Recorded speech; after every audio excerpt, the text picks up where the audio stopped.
All right, welcome in. It is time for Full Court Press. It is Monday. Feast week is in the books. No one is happier about that than me. I did not have a very good feast week. I did win yesterday. Good feast week in football, Brian Power. Oh. Not a good feast week in basketball. We got to turn it around. But I did get a basketball winner yesterday.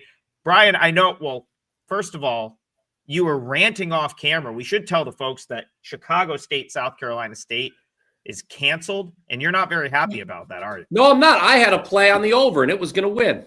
Trigg and Rob, I'm telling you right now, that was a good-looking play. It was two terrible defensive teams.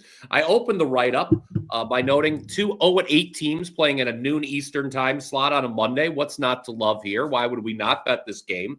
I thought no defense was going to be played. People were betting the over like they knew the score. I had a good number at 151.5. And right before we go live here on WagerTalk TV, please like and subscribe. Please remember to do so. We appreciate that. Trigg says, guess what? South Carolina State didn't make the trip.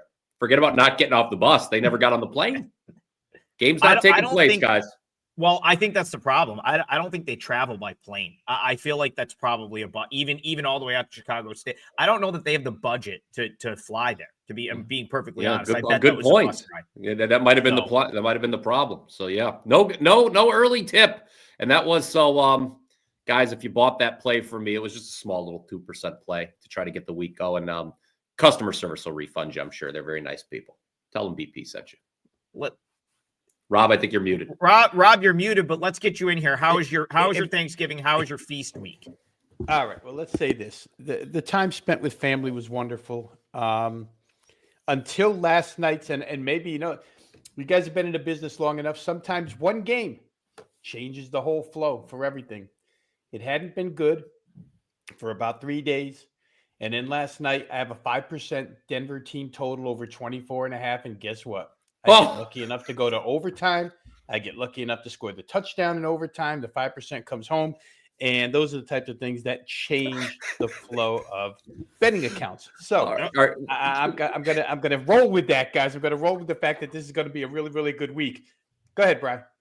I was going to say, this is a college basketball show. We will get to college basketball. I promise. We have a full hour to discuss a somewhat smaller college hoops card. So we're going to get a lot in, guys. Temple, Villanova. We have a battle of unbeatens between Cal Baptist and Colorado. But Trigg, needless to say, I think it's a good thing we weren't watching the game last night with Rob because I had the Commanders. Trigg, I know you had the Commanders. When they forced over on that last drive, I was like, Dan Quinn, just don't force overtime, because I knew I would have looked at you, Rob, when that game went to overtime and said your team total over has absolutely cashed. There was no doubt. I have never been more. I'm 45 years old. I don't think I've been more sure of anything in my life than the fact that Denver was going to score a touchdown on that opening possession in overtime.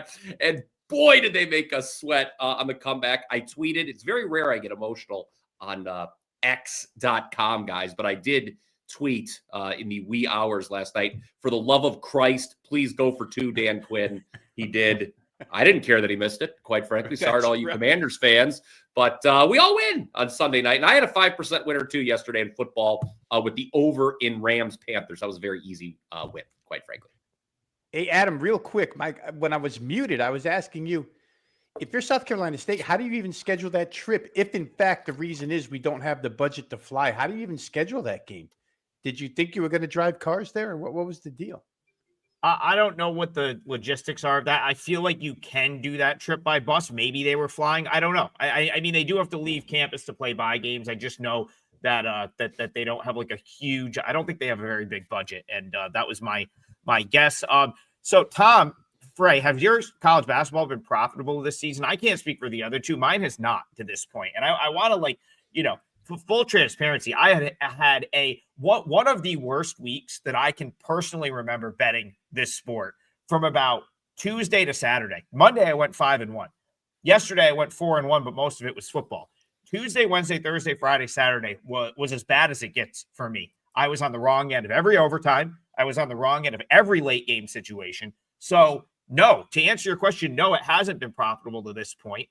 It's super frustrating, but it's also December 1st. We got a lot of season left, so I'm ready to cash a few tickets. Go ahead, Brian. Yeah, happy December, everybody. For me, I'm basically dead even. I was on a nice run, and then Friday happened. Two of the most rotten losers you could have going into the weekend. Trigg, I believe you were on both of these with me. We gave out Wright. It was probably the reason they lost. Yeah, we gave out Wright State. Let's stay positive, Trigg. It's almost the holiday season. But we had Wright State. We gave that out in the afternoon on Friday. They're out a double-digit dog that's up outright at the half against Butler. They get absolutely smoked in the second half. And then Mississippi State, I had at night on Friday against SMU. They were winning the entire second half. Of course, the game goes to overtime and they lose. So that was a frustrating Friday in college hoops. But like I said, got it back in the NFL yesterday and ready for a nice week. Although, I guess, I don't know, back to the drawing board with my over being canceled this afternoon. Again, guys, if you're catching us late, the Chicago State, South Carolina State game scheduled for a noon Eastern time tip on Monday. 2 0-8 teams will not be taking place. South Carolina State was unable to make the trip. Yeah, well, we've rambled for 5 minutes, but I guess that was the time sort of allotted to talk that day game, which is now not happening. So let's actually talk some basketball now, 6 minutes into the show, because there is a lot to talk about today. There's still, just because there's no top 25 games doesn't mean there's not a lot of good spots to look at on the card. So I guess we'll kick it off out in Philly. This is a Big Five matchup, if you will. Temple, Villanova. I'll bring Rob in here. This is his neck of the woods, and then we'll go to BP. Is this game at This is at Villanova, I believe, on Villanova's campus, correct? This is on Villanova's campus, yeah. They don't, it's interesting, guys. They became very, very, I don't know, Villanova's money, a little bit of an elitist attitude, and they won't play in places like the Palestra much anymore. We don't go to those places. You come to us over here in Bryn Mawr and play at Villanova. So that's just a little sidebar there. Go ahead, Adam. No, I wanted to kick off the breakdown and just kind of make sure, because you always got to check with these Philly schools. Are they playing like Nova has two arenas? They're either going to play at the Pavilion or they're going to play downtown, or sometimes they play in the Palestra. So yeah, start us off, Brian. Temple, Villanova. Oh, no, I was just going to add that the winner here, they're doing a Big Five Classic deal. You talk about Philly at large. The winner here is playing Penn on Saturday. So, and the loser, I don't know what happens to the loser, if they just, eat cheesesteaks, or maybe Rob has some information on that. But yeah, I think that's the deal. The winner of this game gets to face another Philly school, Penn, on Saturday. All right. So real quick, let's get going here with the game, guys. For me, two big factors. One, no Duke Brennan for Villanova. They win without him the other day, but Duke Brennan now out indefinitely. And I'm going to give you a quote from Kevin Willard on his absence, talking about having to play without him and having to play smaller as a group. He said, that's something we're still not very good at because we don't have time to practice it. The more we practice it, the more comfortable we'll get with five guys out there who can shoot, pass, and dribble. Last year, Villanova shot the three real well. They shot the lights out against this Temple team. Adam Fisher, head coach of Temple, said going into it last year, we wanted to take away their threes. We didn't do it. They shot over 50%. They made shots we didn't execute. Just compound that with his statement about this year's team. Our defense has got to improve. We've got to get better. I'm really disappointed. Adam Fisher on the Temple defense. So small lineup, batch of shooters. Team, an opponent that couldn't stop them from shooting the basketball last year and making shots. This year, it's probably the same boat. But then you do have the other side where Villanova is not really accustomed to doing what they have to do tonight. It makes for an interesting matchup. For me, I'm fairly interested in playing the over here, guys, and it's been bet down. I think it might come down a couple more points. I might get involved. I haven't bet it yet. But I do think that you're going to see more pace out of Villanova now. Without Brennan in the game, they do win Saturday. I think it was 89-75 against ODU. That's a 164-point game. Temple, not the most dependable when it comes to the offensive side, but I think when you're lacking size on the other side, you can get a lot of second chances and stuff like that wouldn't have occurred if Brennan was in the lineup. So for me, just very briefly, it will be a shot at the over, and maybe a slight one, if in fact I can get this thing knocked down a couple more points. If there's enough bandwagon to the move and push it even further down. I think I could like it if I get to 47.5. I think I'll be there on the over in that game. Yeah. Look, I know the tendencies to call Villanova with so many new faces a surprising 5-1. Certainly, I don't think a lot of people thought they'd be up to number 42 in the Ken Palm ratings at this juncture of the season for first-year head coach Kevin Willard. But worth noting, Nova has gone off as a double-digit favorite each of their 5 wins since losing the season opener by only 5 to BYU. So the fact they're 5-1 really can't be surprising if they're, or a double-digit favorite in all 5 wins. Temple, meanwhile, I think it's fair to say they're a disappointing 4-3 straight up. They'd gone off as the favorite in every game prior to the last one. They closed as a 3-point home dog to Rhode Island over the last 5 and lost that game. Over the last 5, Owls just 2-3 straight up. Now 0-5 against the number. I think that's something we need to bring up here. They lost some pretty good teams, Rhode Island, UCSD, Boston College, but worth noting the 2 wins for Temple in those last 5 games over Princeton and Hofstra only by a combined 9 points. I think the other thing worth noting about Temple is every game since the opener has made it over the total. Rob touched on the total. Defensively, Temple's not been good. 200. He read the coach's quotes. Well, they're 298th in adjusted efficiency at that end of the floor. These teams met last season. Rob brought this up. Nova shot the lights out. A school record actually was set. 19 made threes. It was a 94-65 blowout as 9.5-point favorites. 8th time in the last 9 meetings that Nova has been the winner. All 8 of those wins, Nova covered the spread and won by double digits. And that 3-point record Nova set last year against Temple, well, they've since broke it. Went 22 of 43 a couple weeks ago against Sacred Heart. So I think the expectation here is Villanova winning in a high-scoring game, but I kind of lean Trigg the points with Temple here, maybe a buy low spot. This is a team, Temple, that closed as a favorite on a neutral floor against UC San Diego, who's now 7-0 straight up, 6-0 against the number. Rob mentioned the Duke Brennan injury. He's the nation's leader in rebounds per game at 14.4. Temple's pretty good rebounding team in its own right. In fact, how about number 6 nationally in defensive rebounding rate? So perhaps the edge on the boards will go to them tonight. As far as the total, part of me wanted to go under, but the number has moved a little too much. Nova's playing slow. Rob's point is well taken that we maybe could see an increase in pace. So if you forced me to make a bet here, I guess it would be Temple plus the points. Yeah, that's how I would look as well. My initial number was very close to what the market was. I just was trying to pull it up here. I made it 13. So it opened 14. I agree with the move down to 12.5. So a couple things I'll say about Villanova. Like they're definitely a better coached team with Kevin Willard. Like they're not struggling in these like playing down like they did at times under Kyle Neptune, but they are like, this is not a good basketball team. Like on paper, like you look at this roster, this is a bad roster for Big East standards. I mean, they're basically their 2 big gets in the portal were Duke Brennan, who's now out, and Askew from Long Beach State. Like this just isn't a very good roster. And I think that will catch up with them once they get into like playing some teams that are in their weight class.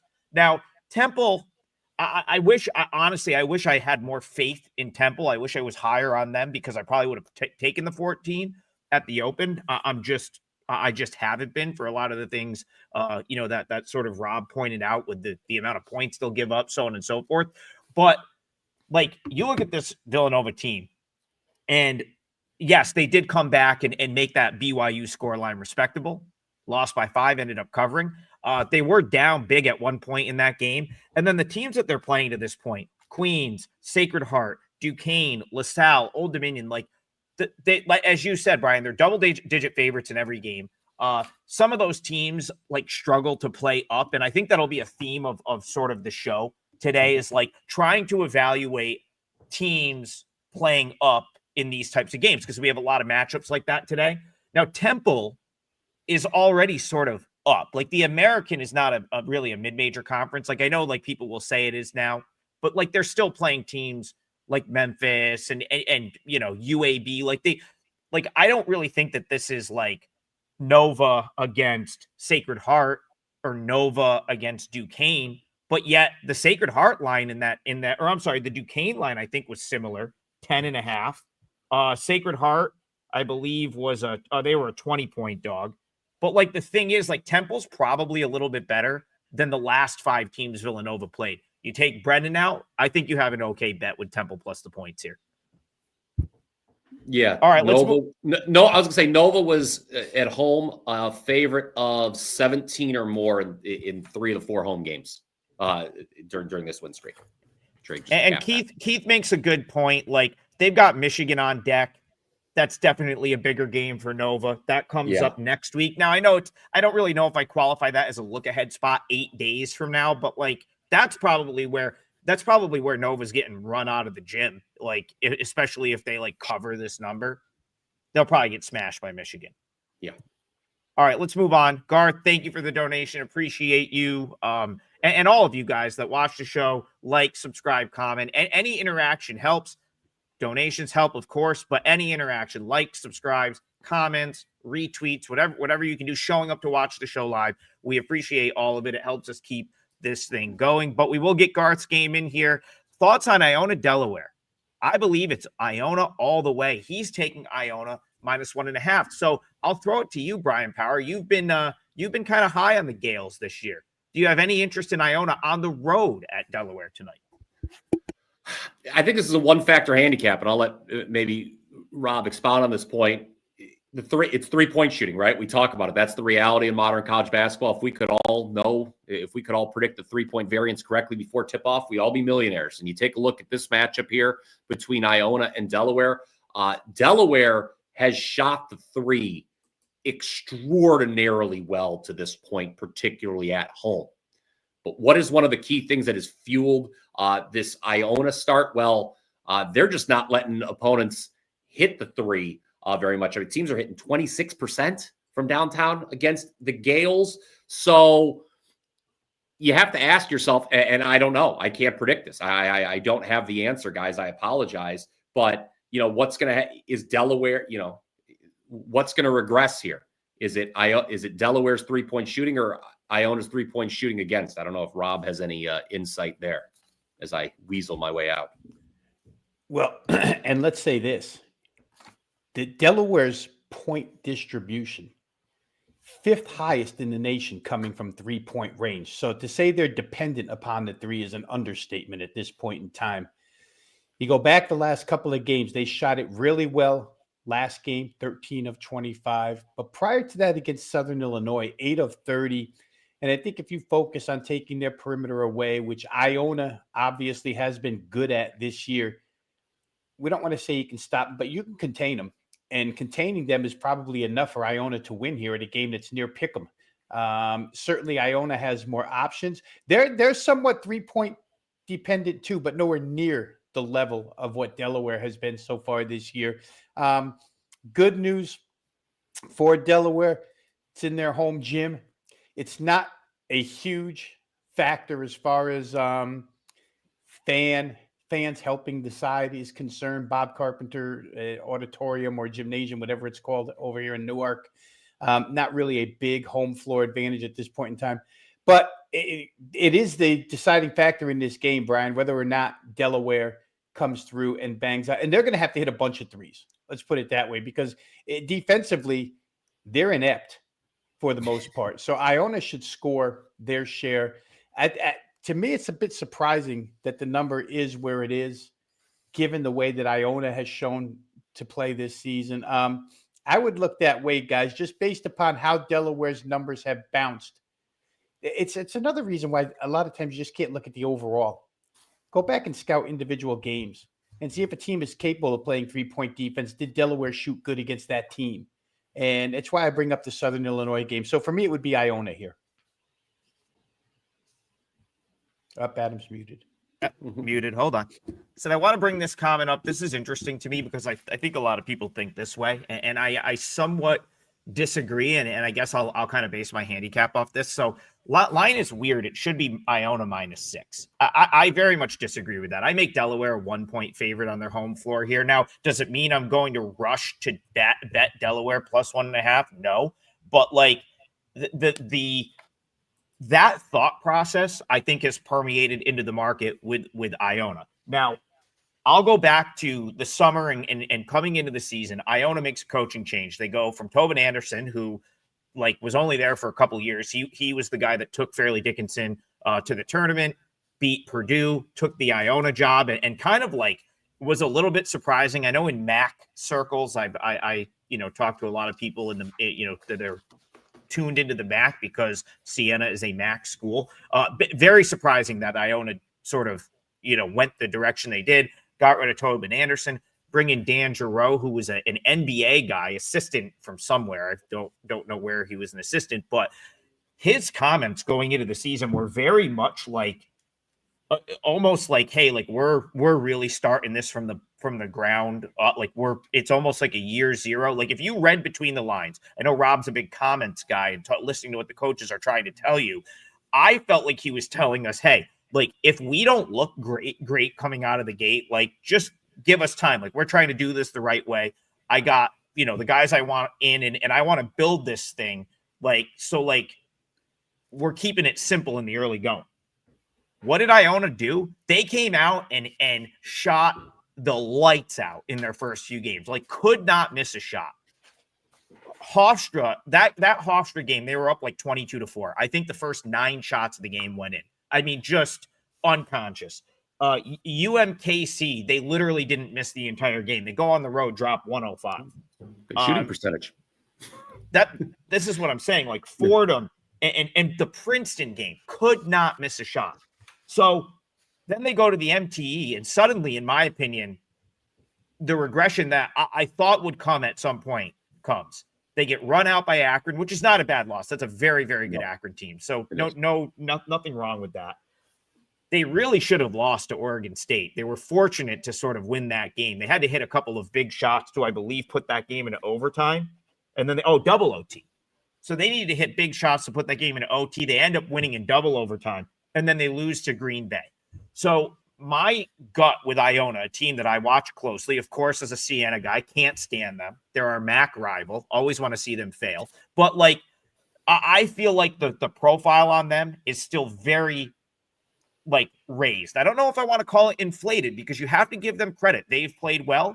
And Giroux, there's a reason that they fired a coach that probably didn't deserve to be fired to bring this guy in. They must see something there in the way that he's going to go about things. So I don't want to say they're inflated, but to say that they should be a 6-point favorite on the road against a team that's very similar, I would disagree with. And for Delaware, at some point, I think it's going to matter that Justin Fernandez is back. So Justin Fernandez missed the first few games of the season. He came back against St. Peter's. He didn't, the Southern Illinois game was probably a bad matchup for them, but Greensboro, 12.7 boards. They were a pick in that game and they sort of dominated UNC Greensboro. Now this is a step up for them, but they're back on their home floor. I guess for me, I don't think it's a foregone conclusion that Iona goes on the road and just wins this game. And I actually lean toward Delaware, but I don't know if I'm going to bet it. So I don't want to put you off an Iona bet, but that's just sort of how I see two teams that I do kind of follow closely. All right, let's move on. So we started this flip a coin for the 12 p.m. game. There is no 12 p.m. game. So technically they canceled that game due to weather. So technically our breakdown, the first 5 minutes, which was more or less us complaining and just talking about the weekend, was also to inform you that Chicago State and South Carolina State got canceled. Okay, let's move it along. A lot of questions and we have plenty of time to get to games. Here's one that Slick Vic has a question. He says, how about Bowling Green plus 13 versus K-State? And this is sort of what I teased for a second. And I'll just leave it open to both of you to comment on this. But certain teams, so I've come on the show and said I like this Bowling Green team. Brian Power and I got to see Bowling Green play against Lemoyne. I think they are very impressive, in their weight class. And when I say weight class, I keep throwing this term around, but it's against teams that are rated near you in Ken Pom that are competitively lined type games. I'm not sure that Bowling Green is the type of team that I want to back when they play up. Playing a team like K-State that can fill it up the way they can, because their most redeeming quality to me was their defense. And they've had a couple of these games where they've gone on sort of scoring lulls. And I wonder if that gets exposed here. So open the floor to you guys. Brian, you want to kick us off? Yeah, I'll go quick here. Talk about that. Yeah. I'll go quick here.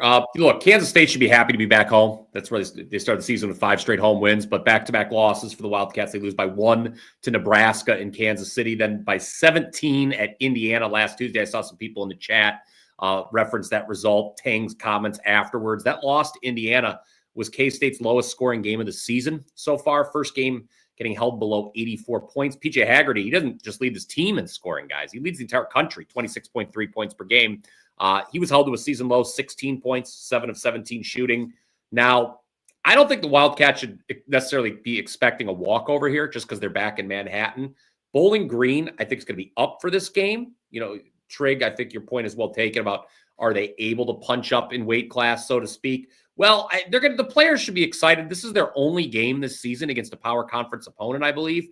The Falcons, number 4 in the country when it comes to forcing turnovers, not to mention top 25 in defensive rebound rate. Of course, some of that does have to do with a fairly pedestrian schedule. You mentioned seeing BG in person, Trigg. They beat Lemoyne by 23. After that, they lose to Davidson. They lose to William and Mary. They've since bounced back with wins over Bucknell and VMI. My concern for Bowling Green here, and I wonder if Rob has a point on this, is defending the 3. They're allowing a pretty high shot volume from behind the arc, just a lot of attempts. And Kansas State, who likes to play fast, they're shooting the 3 at one of the best percentages in the country right now, 42.9. So, yeah, can Bowling Green stop that? That's the whole key to the game. You're muted. We're That's how you got It's Monday. That's right. That dog was making some noise here. I don't know if he likes my play or not. He was barking. But I'm going to combine this for you and just make this my first leg of the parlay here. Brian, you mentioned the 3-point stuff. My main reason for playing the Kansas State team total over 85.5 here is the pace.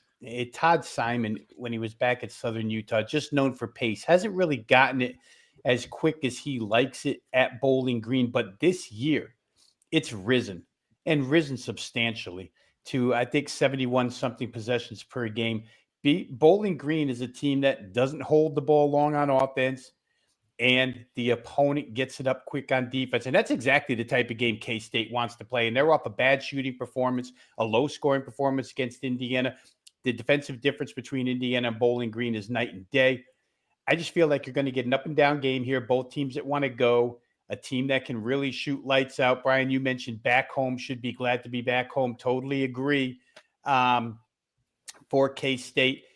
And 85.5, when I go up and down what they've done this year, 93. Well, I guess you said it. I'll just use your words. They were held to under 84 for the first time last game. It's a team that lives in this range or above. They've got an opponent here that will allow them the shot opportunities to score that many points. To me, it adds up all too well to being a K-State team total over. Now, that being said, I almost feel like Bowling Green, and I won't play K-State as the favorite here because I feel like Bowling Green might be able to score their share as well. Kansas State shows us nothing defensively all season long. They prefer to score rather than defend. So I think isolating this game is the absolute best way to go here. So for me, first leg of the parlay is going to be Kansas State team total up and over. I'm using the consensus number here, guys, 85.5. Shop out there as best you can. I know there's some 86.5s out there. I wouldn't be opposed to going over that either, but you always want to get the best number. And what I'm seeing for a consensus is 85.5 over. It's got a number. It's got juice attached to it, Adam, real quick, because I know when you're factoring in the parlay, it's got $1.22 attached to it. All right. Yeah, no, I'll put that in. So K-State over 85.5 with some juice is what we're seeing out there. And I just want to point out that, like, if you forced me to bet this game, I would still take Bowling Green plus the points. Like, that would be the only side I'd be interested in. I guess the reason I am not, or haven't done that yet, and probably won't, is A, my number came out right on market, like 12.5 or 13. B, like, my thing with Bowling Green, like, what I like about them this year is their athleticism and their ability to defend. And I just don't know that they can do those things against Kansas State for a lot of the reasons that Rob just said. Now, if they're scoring, Kansas State's atrocious defensively. Like they're still just a bad defensive team. So like if you wanted to take a look at over 160, like I could kind of see that getting there, especially if this game does get into the scenario where like you've got K-State up 10 or up 12, and now they're just not really trying anymore at the defensive end. Because like that's the thing. If Kansas State lets up a little bit, like Bowling Green could put the ball in the hoop. They're just like, I just think that like if you get them into like a scenario where they've got to run a half court offense, they're going to have to hit some threes. And that's why I don't really want them on the road in this spot. But Rob, I think you got yourself a smart team total. It feels like this is probably pretty high scoring. Yeah. We need to hit a parlay too. We've got after Yes. one of the most incredible starts to the history of any show in the history of the internet. We've gone cold on the parlay, and it's not. Don't worry, I'll bring it up. Should I bring up, Trigg, the fact that it is, as a matter of fact, I'm going to go into business for myself, and I will bring it up, actually. Cyber Monday at WagerTalk.com. Save 20% off anything on the site, and you guys have to use this coupon code CYBER20. That's CYBER20. That will save you 20% off daily packages, all access packages, even discounted specials, unlimited use. So you can use the code as many times as you want to get 20% off everything that myself, Trigg, Rob, anybody else has to offer at the site. I mentioned at the top that I did have a total on that early game between Chicago State and South Carolina State that has been canceled once again. So that play, hopefully it worked. I actually didn't double refresh my own page, but as we were talking, went in to make sure it was no longer available for sale. Didn't want anyone else to purchase that. You'll be refunded if you did. But I do have a play on Monday Night Football tonight. You can save 20% off that play coming off a 2-0 NFL Sunday. 5% on the Rams Panthers over, had the Commanders Sunday night. So again, that coupon code, guys, for Cyber Monday is CYBER20, CYBER20. Brian Power, I want to go back to you here because we were just like, honestly, the feature game should have been Colorado Cal Baptist. So we're gonna do a mid-show part 2 feature here. Those are two 7-0 teams that are getting together tonight on ESPN Plus. This should be on actual television somewhere, but at any rate, fire up your ESPN Plus subscription for Colorado Cal Baptist, both 7-0 at the Coors Event Center, I think it's called, in Boulder, Colorado. Kick us off here, BP. Do you have any interest in the dog? Kind of I do. And I was very excited to talk about this game because to me, it is the marquee matchup of Monday, guys, with both teams coming in undefeated. Colorado off to its best start in 75 years. Cal Baptist off to its best ever start in 8 years at the D1 level.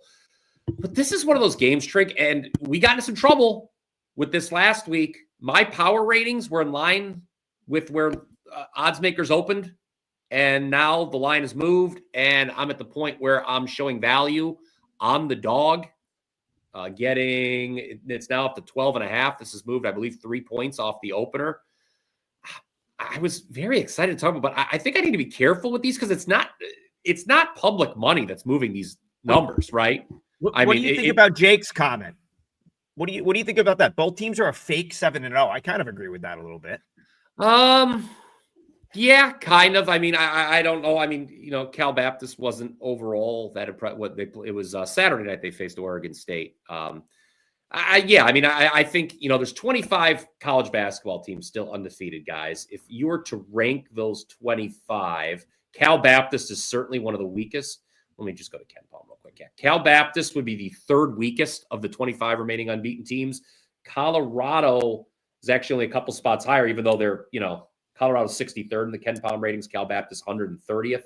For the record, the only two unbeaten teams Ken Palm has rated lower than Cal Baptist would be Miami of Ohio by 1 point, and then Buffalo up in your neck of the woods is the lowest rated undefeated team at Ken Palm. Yeah, I'll hop in here, guys. Adam, I'll use your term weight class. Cal Baptist, picked by many to win their league and off to a great start, but facing a Big 12 team on the road in altitude, are they out of their weight class? A couple of things that stick out to me here, guys. The height advantage in this game is insane toward Colorado. Colorado the 26th tallest team in the nation, and they've got 4 6'11s or better. And Cal Baptist runs around there out there with guards and swings and one center. And to that point, they are number one in the country in defensive rebounding. We see a lot of these teams in college basketball where the guards and the wings do a whole bunch of rebounding. But then you run up against a team with guys like Colorado has, Dak and company. Dak has been on fire lately. For those who may get to watch the stream and have never seen him play, a 7'1" guy who can put it on the floor from beyond the three-point arc and get to the rim. Just a multi-skilled big guy. But Colorado has multiple big guys. And it just, the rebounding edge to me has to go to Colorado in a huge way here, even though Cal Baptist does have that very gaudy number one ranking. They're a good defensive team. Rick Croy, known for defense. Couple of things here. Both teams Colorado shoots the three real well. Cal Baptist stops the three real well. Can Colorado make their threes? I'm going to give you, because I love the quotes like you say, Brian, I'm going to give you Tad Boyle, who is always, I don't know if there's a coach that, I don't want to say throws his team under the bus, but can be derogatory towards his team more than Tad Boyle. I really don't. And here's what he said. They just come off of winning the Acrisure Holiday Tournament, right? And for him, he said, when our team puts the Colorado name ahead of the name on the back of their jersey, really good things can happen and you can win championships. This was a small championship, but every one of these tournaments played throughout the country. You have an opportunity to compete for a championship. That's something we relish. They came out victorious in there. That's Tad Boyle one more time telling his team, let's play as a team. He seems to do that often. Colorado seems to be getting the message. I wonder where side is concerned here. If you're off a tournament championship and then you have Cal Baptist, they come with a 7-0 record, but how excited are you really? I'm not sure. For Cal Baptist, the other side of the coin, Rick Croy tried to downplay their win against Oregon State. Basically says, I don't want to call it a statement game. Let's just call it a stamp on our record.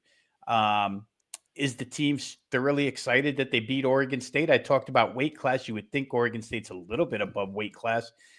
I'm not sure. I could give you reasons, or I could use those two as arguments against 100% focus out of both of these teams.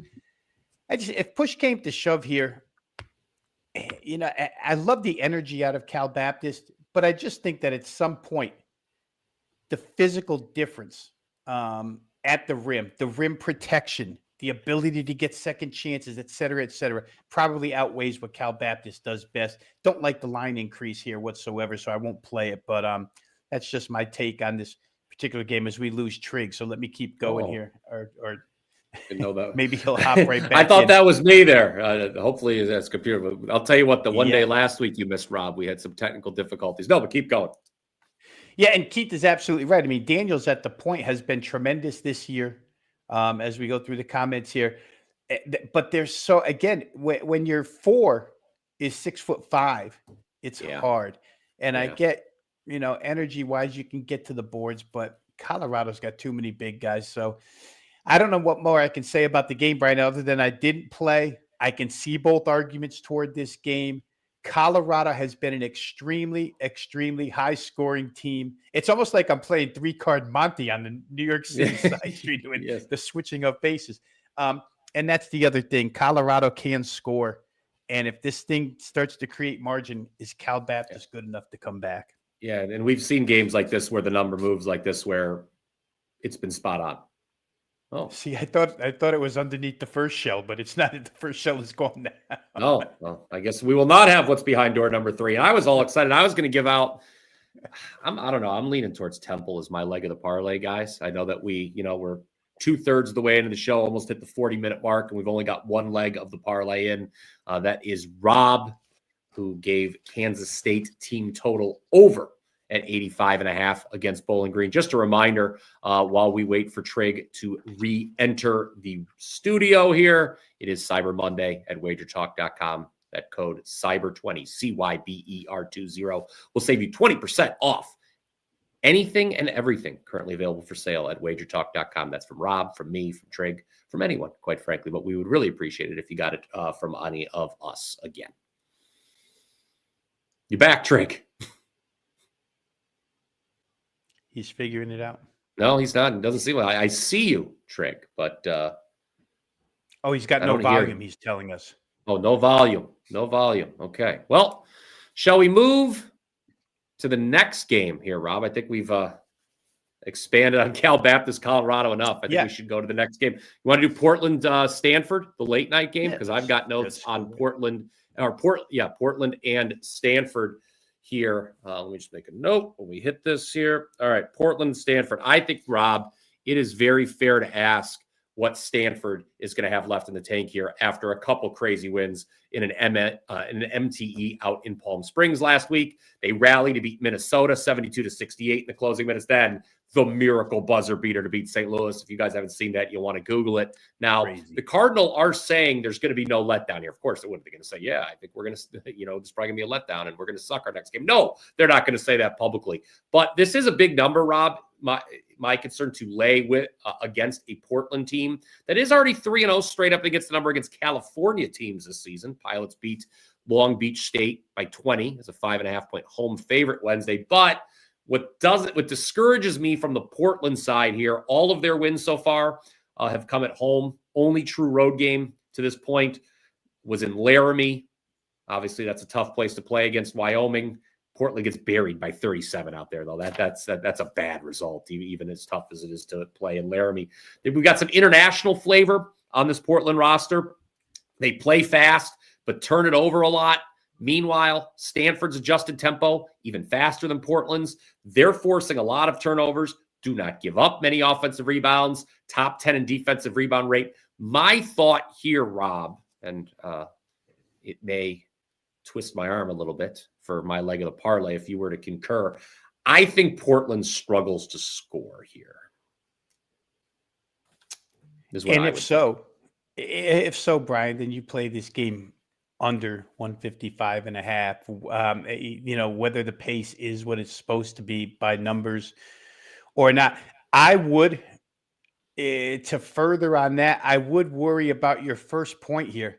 As somebody who had the St. Louis team total Saturday night over 79.5 or 80.5, excuse me, and watched St. Louis run through Stanford like they weren't even there in the first half. St. Louis puts up 47 points and then come back in the second half and can't make a shot. That happened to us with Georgia when we were trying to win that parlay. 53 first half points. And I was like, you wonder what happens in the second half. But your initial point was how much is left in the tank for Stanford. Those were two incredible wins in a meaningful tournament.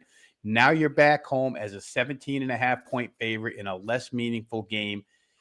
I just don't know that the same amount of focus is provided out of the Stanford team. And Portland, for what it's worth, we talked about Delaware being extremely dependent, which a lot of these low mid majors, I'll call them, what a lot of these types of teams are is dependent upon the 3-point line. Portland's the opposite. Portland inside the arc is where they make their living. And so, if fouls come into play here when you're attacking the rim, you draw free throws, et cetera, et cetera. And I wonder if the matchup here, if Stanford is any bit lackadaisical. I know, we use this kind of angle a lot in football, Brian, where, situational letdown. And I just don't, and college basketball teams have to get up even quicker as far as time between games is concerned. You know what I mean? You just win a tournament over the weekend. Now you're back home and you got to do it. I just don't know that I would say throwing the statistics away is not a real good thing to do. No. But lessening their value in this instance and putting more credence into the situation. Portland obviously is going to come in here. It's Stanford, for goodness sakes. They're going to give it their best shot. A David Goliath type scenario, 17.5-point dog. For Stanford, it could be just, get off of me, you little gnats. They could probably turn it on at the end if it's a close game. Maybe, and this is dependent upon which way you think there's two sides of the fence here, but possibly if Stanford comes out slow, you look Portland first half, and then maybe Stanford wakes up and blows them out second half. That could be a possibility too. But Portland might be good enough to hang within 17.5 here. Yeah, I kind of concur too. It is a major letdown spot. Stanford's got UNLV on deck. So if you're wondering what they've got up next, Adam Trigger, is he able to speak? Can you guys hear me? Yes, I we can. Can you hear us? Doesn't seem. Oh, he can't like hear us, it. but we can hear him now. Yeah, it's going kind of slow. You're here. Oh. And when I was coming back in, I had no audio. So yeah, this is what about now? Has it Oh, the stream was a little you were moving in slow motion there. I felt like you're on ether over there. Yeah, I was gonna say Fear and Loathing in Las Vegas, Rob. No, I'll tell you what. This one on my end too. Thought I was in the car with Johnny Depp and Benicio del Toro again. All right. Okay, go ahead. I think let me just talk for a second. I think it's all right. If not, my whole thing just crashed out of nowhere. So yeah, I don't know if I had too much stuff. I really don't know what that's never happened to me before. We're just a total everything just shut off. So I think we're back. Or you guys can hear me okay? I mean, yeah, I can hear you. Okay. We finished Cal Baptist, Colorado, and we moved on to Portland and Stanford. I think the general consensus was between Rob and I, it's obviously a very tough spot for Stanford coming off the crazy wins in the MTE last week. So, we shall see. It's a big number to lay after, an incredible win against St. Louis. Yeah, we can. Did you guys do? I'm sorry, Brian. Did you give your parlay leg out yet? I haven't, but I'm going to do it right now. As a matter of fact, because the numbers go ahead and do it. The numbers moving, and I've struggled, guys. It's a limited slate. I was looking. I'll be honest with you. I was looking at the McNeese State Incarnate Word under, but that number has moved too much. I don't think we want to. After the number moves, 5.5 points. I don't know if, as Rob would say, you don't want to get the ass end of the number. Now, we are going to play a number that has moved. It's a game we talked about earlier, but it hasn't moved enough to the point where I don't want to take it. Let's take Temple plus 13. We talked, Trigg mentioned the reasons he doesn't like this Villanova team. I broke down the matchup as well. Temple, 5 straight ATS losses here.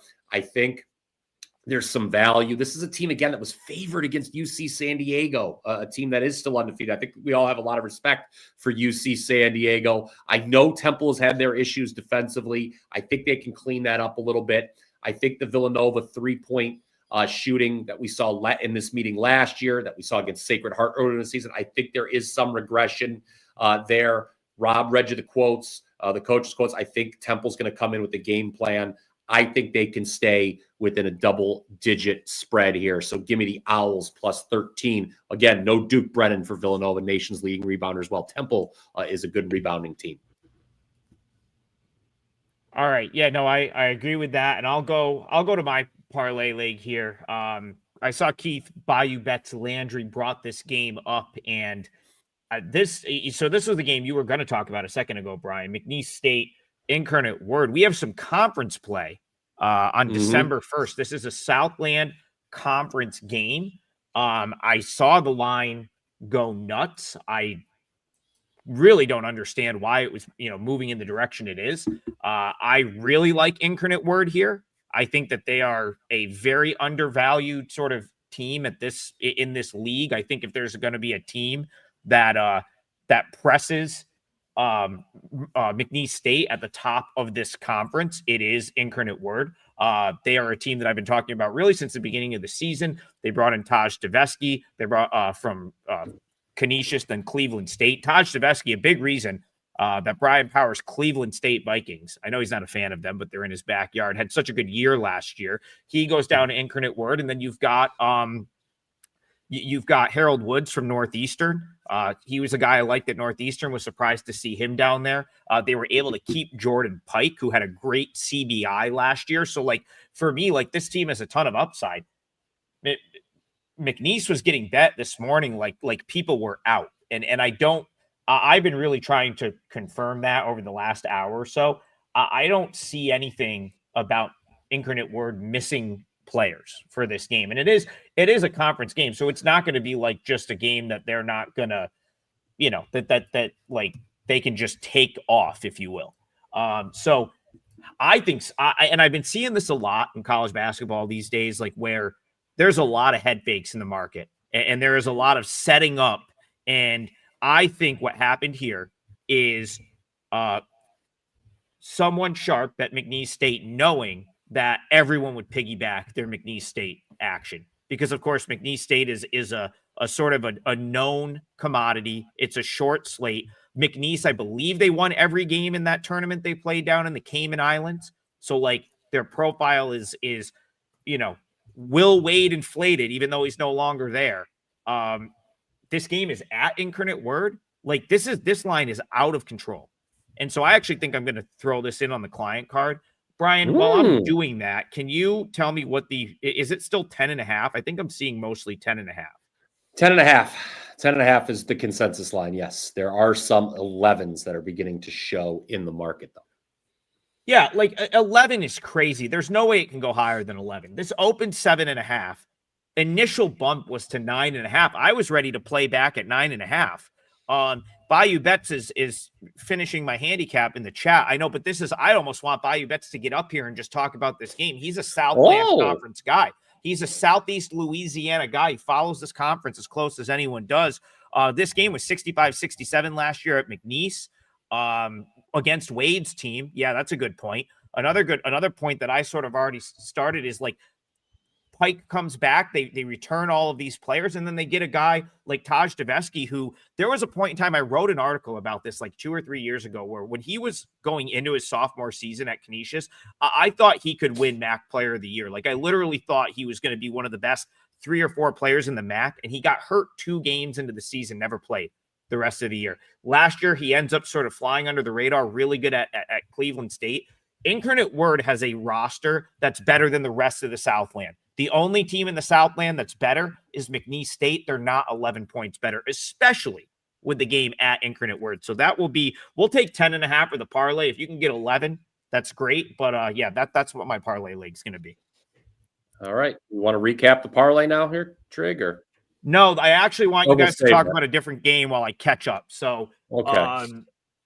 Yeah, Brian, throw one out there that we haven't talked about yet, because I don't even know what we've talked about. I was knocked off for 10 minutes. Yeah, I remember it was. You know what? There's 2 games that I think we can mention. We can hit on. I want to do Tarleton State, Cincinnati, or St. Francis and Xavier. Cincinnati plays Xavier coming up, so it's arguably a look ahead spot for both teams. You want to do Tarleton State here? I can hit that. So hold on. Yeah, kick that one off. I got some thoughts there as well. Okay, let me just note that in the time. All right. Tarleton State and Cincinnati, guys. Cincinnati. Trigg, I believe you mentioned this on last week's show, a horrific loss to Eastern Michigan, 64-56 last week. Bearcats were 24.5-point home favorites in that game. Never led. That's a very, very bad result for a proud program. And that's now 4 straight games where the Bearcats have failed to cover the number, guys. 2 outright losses in that stretch. The other was against Louisville, obviously far more excusable. One might think smash spot here for Cincy, but as I just noted, they got Xavier on deck. That's always a big rivalry game. You guys know that. Plus, the Bearcats dealing with 2 key injuries, Baba Miller and Jalen Celestine. The result of these injuries has been a slower pace and predictably worse offense. Now, I don't exactly want to run to the window to bet Tarleton State either. Trigg, I know that you have that very nice gear on right here. I know that you have my Tarleton shirt on. Yeah. But this is a Tarleton team that was actually trailing D2 Midwestern State by 11 at the half on Friday. So both teams are coming off. They did come back, unlike Cincinnati. So these are 2 teams not exactly off their finest hour. Tarleton also, I believe, Trigg, correct me if I'm wrong, they're without 2 of their top 3 scorers as well. So, guys, if you're looking to bet this game, let's monitor the injury news. Maybe Rob or Trigg has some more insight there. Looking at the odds screen, we've seen this total get bet up. If these injuries are if these guys are still out, I would lean toward, I'd punch back at the market here maybe and consider an under. That probably makes the most sense. And I'll leave the total for Rob. All I'm going to say, yes, I did throw the Tarleton shirt on today. Wanted to support the guys. I have some friends down there. I love it. Stephenville, Texas. Hope to get back down there this year. I do think, yeah. So Dior Johnson didn't play in Tarleton's most recent game. There was another one of their top players Maybe it was McDowell. I don't have it offhand, but the point is, like, I think that's probably priced in already. Like, I don't know how it is, because like I don't know how like they would, like assume that those guys are out. But this number tells me that the assumption is that Tarleton's going to be a little short-handed here. I would have, like, full strength, I make this probably closer to like 13. So 18, like there's to me, there's no value there in laying it with Cincy. Like, I think that that's what the number should be, assuming Dior's not going to play or whoever else is out. Yeah, Eastern Michigan to go in there and just win that game the way they did. I mean that's Eastern Michigan is still like a work in progress. Like, I think is that still Stan Heath there? Maybe he's got a couple of guys, and like I noted a couple weeks ago when we talked about Eastern Michigan that the roster has some intriguing pieces, but man, to just get like wire to wire beat in your home building by that team, and Cincinnati's got another couple. There was another game where they weren't particularly impressive. I mean, that's really what I've got. I don't think I could. I got nothing to really push you one way or the other. I would just say, like, if you're taking Cincy thinking that, oh, Tarleton's missing a couple guys, like, to me, that's already reflected in the line. So I don't think that should be your reasoning. Yeah, it's in pocket. Yeah, that's right. I would think, Adam, that just from a, components of handicap standpoint, you've had since Wednesday to stew over that Eastern Michigan loss, especially if you're the head coach. I think they played after that. I think they had one after that. Cincinnati? No, I don't think they did. Oh, no. I thought they played NJIT, or was that before? That was before. Okay, never mind. Disregard. So you had like 5 days, and the common thought process here, at least for me, would be you're home, you're off a horrendous home loss, you're coming out from the opening tip on fire. First half numbers, Cincinnati 10.5. However, in college basketball, I think what we've learned, I don't know that this has changed, guys, over, I don't know. I'm been doing this as a profession since 1992. So 33 years. I don't think this has changed in college basketball. Guards dictate everything. And when you have guard injuries and you have the coach telling you that their guard rotations are significantly affected by the injuries, and to say, I'm very disappointed, adversity struck not the way we wanted it to, but now we have to try and handle it the right way. That means we can't accept it. We have to learn from it, become a better team because of it. That'll be our approach moving forward. It's all well and good to say all of that, but guard rotations that are disjointed affect everything on a college basketball team. I mean, I don't think that's changed in 33 years. You can have a couple of bigs out. It's just not as important as having your guard rotations messed up. For that reason, I can't live by the theory that Cincinnati should come out on fire and cover this thing. But, they're laying 10.5 first half against a banged up team, but a fairly decent team. I'm just not sure there's a right way to play this. I can understand the situational.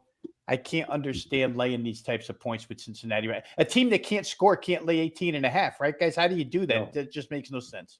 And Cincinnati's always awful at free throw shooting. I don't have their percentage in front of me right now, year to date, but I feel that I've bet on anytime I bet on Cincinnati, I feel I've been let down by bad free throw shooting once or twice in a couple decades. Like 20 years.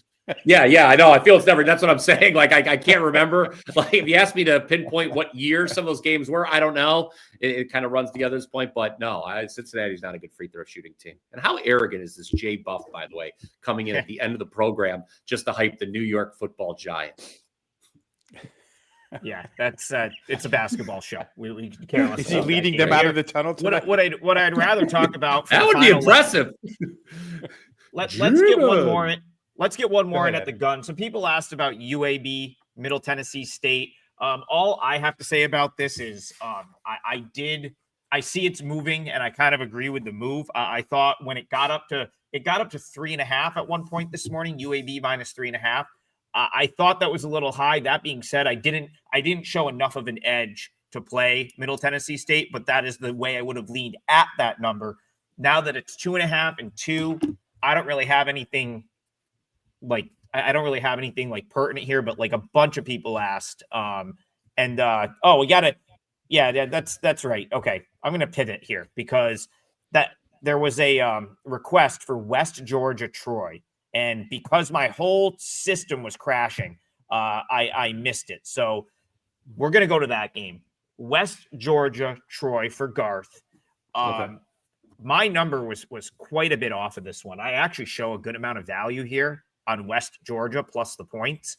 That being said, I don't think West Georgia's roster is like great, and this would be playing Troy would be playing up for them. Scott Cross, I do think, has a very good team. He's played a lot of very challenging games to this point. Like, look at what Troy has done in the non-conference. They went and played those games against San Diego State, beat them. USC took them to triple overtime. Tournament, I think they played Toledo. That's a game that I thought they would have fared better in. So it's like, on one hand, my number's way off, and my numbers suggest West Georgia is the play. On the other hand, does Toledo sort of like, or does Troy kind of get right by like really playing an inferior opponent that has far and away inferior talent? So I guess I'll throw it to you guys. Anything Troy or West Georgia? I got nothing on this one.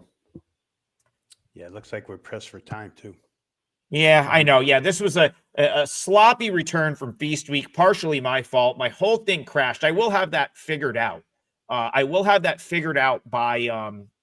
By tomorrow. So I apologize that my system crashing blew up the show. Dan H. wins, says West Georgia 5-0 ATS run since opener loss to Nebraska. It is a lot of points. Here's all I'll leave it with West Georgia is that team, they're new to Division I. I think this is their second year in Division I. They're in the A-Sun Conference. I still think it's a roster with a lot of D2 talent. Okay, so proceed at your own sort of like risk, if you will. Like, this reminds me of the Lemoyne team that went D2 to D1 a couple of years ago. I got to watch a bunch of their games, and that team, every once in a while, they would punch up and cover a number, and then they'd show up to a game and get blasted by 35 points.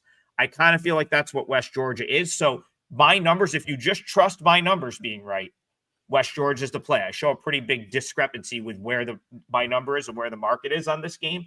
But I personally don't know if I want to poke the bear with Troy sort of stepping back down in class. Okay. All right. We've made it to the end of the show. I will recap the parlay. Listen, Brian Power teased it. The parlay we came out on fire, hit 3 the first week. We've now gone 3 weeks without hitting one. We've hit a bunch of 2 of 3. Even with all the dust settling, we are still up 0.022 units. So we are essentially, after all that and all those losses the past couple of weeks, even on the year, we're still even on the year with the parlays. And we're going to try to start a new run. Today is the start of a new run for the parlay, hopefully for all of us as well. The 3-teamer tonight, Rob Veno, is going with K-State over 85.5. Brian Powers says Temple plus 13, was it? Yep. And then I will use Incarnate Word. Listen, I gave Incarnate Word out plus 11 as a client play. The 11s are definitely out there. There's plenty of them. But for the parlay, you know what? I'll make it 11 for the parlay, and I'll just attach some juice to that as well, because I do think 11 is pretty widely available at this point. And then I've put juice on Rob's leg of the parlay as well. So you have a 3-teamer. We're going to call it plus 540 odds. Basically, that's got 2 minus 120s in there. Kansas State team total over 85.5. Incarnate Word plus 11. And then Brian Powers going with Temple plus 13. Bayou Bet says Incarnate Word outright tonight. That would be awesome. Would love to see that. That's the end of your show for today. We apologize for some technical difficulties. Really, I do. Brian and Rob didn't do anything wrong. That was my system that blew up. But we'll have that figured out tomorrow. We'll be back tomorrow at 10 a.m. Check out the Cyber Monday specials on the WagerTalk site, and we'll see you guys in the morning. Thanks for tuning in.